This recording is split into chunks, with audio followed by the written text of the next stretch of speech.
So we're now getting into new features. Certainly, as you can see, the bulk of this update was about usability, making the platform easier for content administrators, database users, administrators.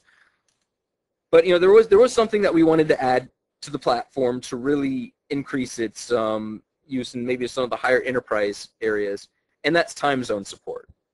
Right now with the current release, with a lot of users, this is not a problem, of course, but you would say, okay, we're creating a new calendar, and 3 p.m. means 3 p.m. EST. Just understand every single time you see 3 p.m., even if you're in California, you have to understand that's your noon. That's no longer the case with LeapSeed 6. You can certainly specify which fields use time zones and which don't. But if let's say we add a new calendar appointment, let's say I'm going to say, let's say weekly meeting, and we're going to set it for, let's say, tomorrow at 3 p.m.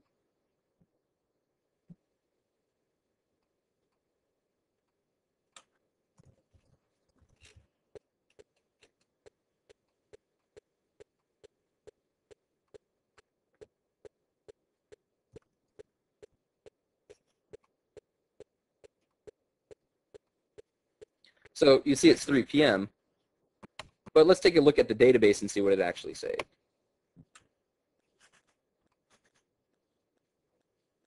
Make sure I'm also on the right.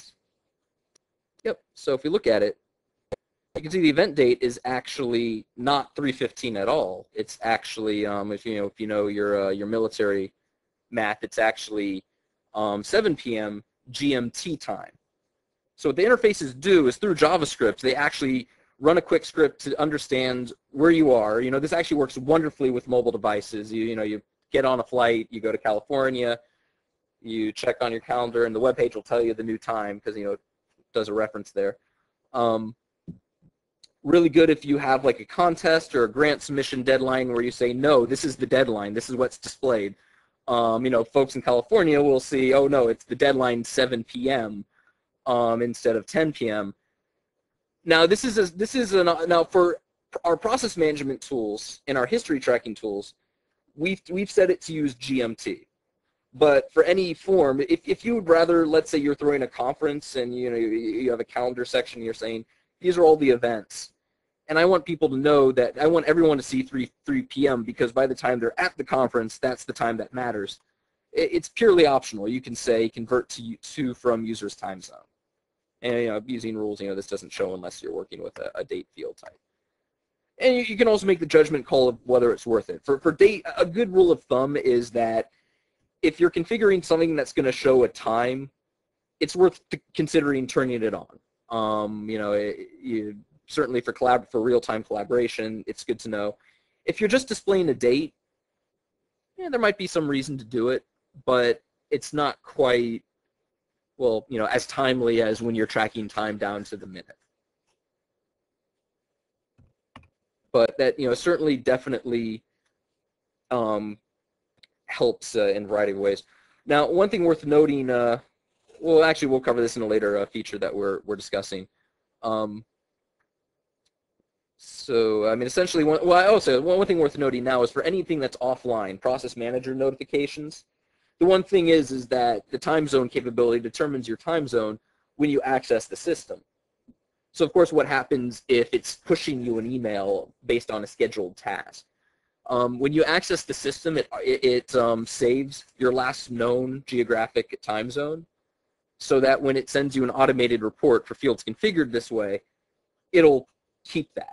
Now, it does mean that, if you get on your plane, fly to California, and an automatic notification sends you something at 3 p.m. and you haven't accessed the system, it'll still show Eastern time because no device has told it yet you've moved.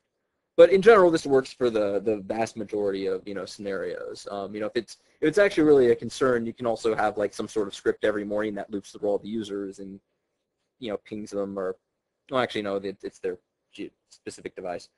I would say a key thing, if you are using time zone support, it's good practice to either tell users on daylight savings time just to access, to log in to the portal so it gets their new time zone.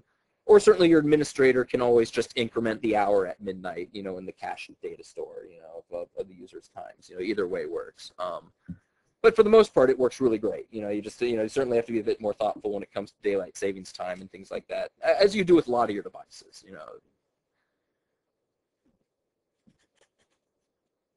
And as I mentioned, all the history log, the security log, process manager, chat, forms, calendar uses it too.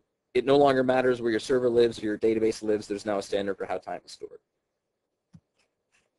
One other new feature. This has actually been around there, but if you're a student of LeapSeed Evolution or Intersight Evolution, you've known that there's always been kind of a secondary file manager in the HTML editor window, which had a subset of the functionality because it was a custom job, but had some extra image manipulation tools. At this point, we folded those changes into the main file manager tool, and essentially merged the two, which gave us a new feature in Core File Manager, which is image resizing.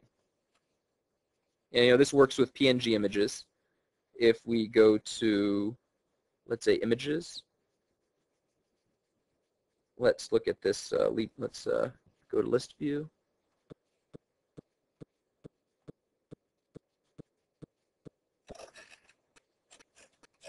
So this resize utility, you can say, okay, here's the old width, here's the new one.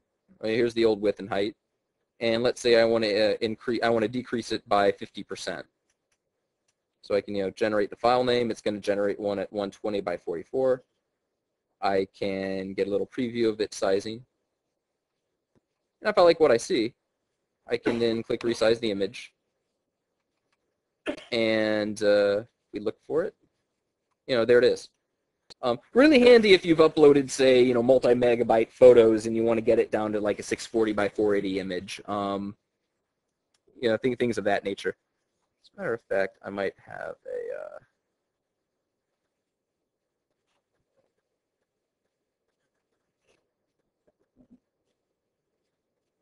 So we've merged. Essentially essentially, not only do we have file resizing tools there, but in the content management tools, all of a sudden, if you're managing images, you have the standard data manager tools. You have the standard file manager tools at your disposal. The clipboard is there. I can the same Ajax, the same new Ajax features. The clipboard. So.